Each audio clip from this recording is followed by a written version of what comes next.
In an age of history as all but forgotten, the man who later be known as Thresh was once a member of an order devoted to gathering and protecting knowledge. The masters of his order tasked him with guarding a hidden and underground vault filled with dangerous and corrupted artifacts.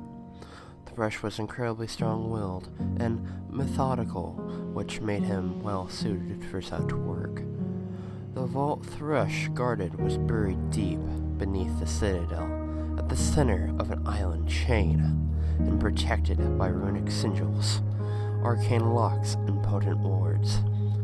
However, spending such time in presence of dark spells began to affect Thresh as magic sought out his innate malice.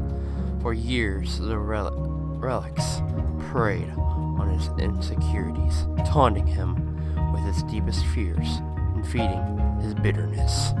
Thresh's spite surfaced through one acts of cruelty, as his talents for exploring vulnerability bloomed.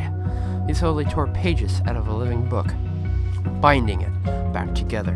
When it was all but spent, he scratched the glass of a mirror bound with the memory of an ancient mage until it was opaque, trapping the man in darkness, only to polish it anew and repeat. Just as a secret wants to be told, a spell wants nothing more to be cast. And then Thresh denied this each day.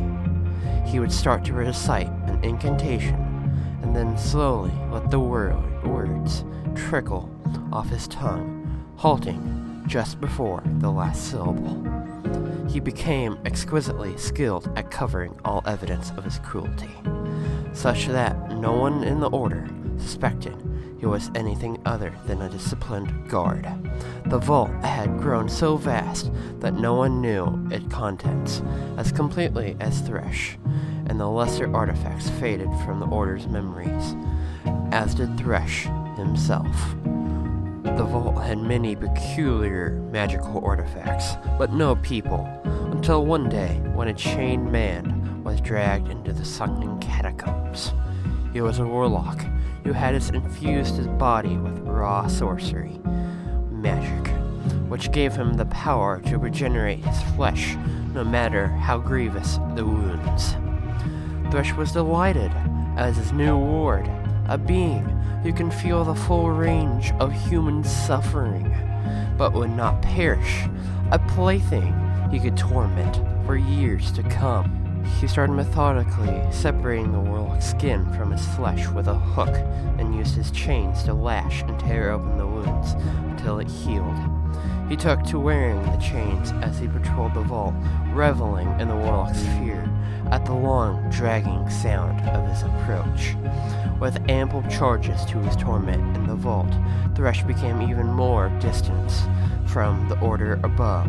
He began to take his meals in his underground chamber, lit by a single lantern, rarely emerging from the catacombs. His skin developed a palette of complexions from a lack of sunlight, and his face became gaunt and hollow. Members of the order avoided him when a series of mysterious disappearances plagued the order. None thought to investigate Thresh's lair.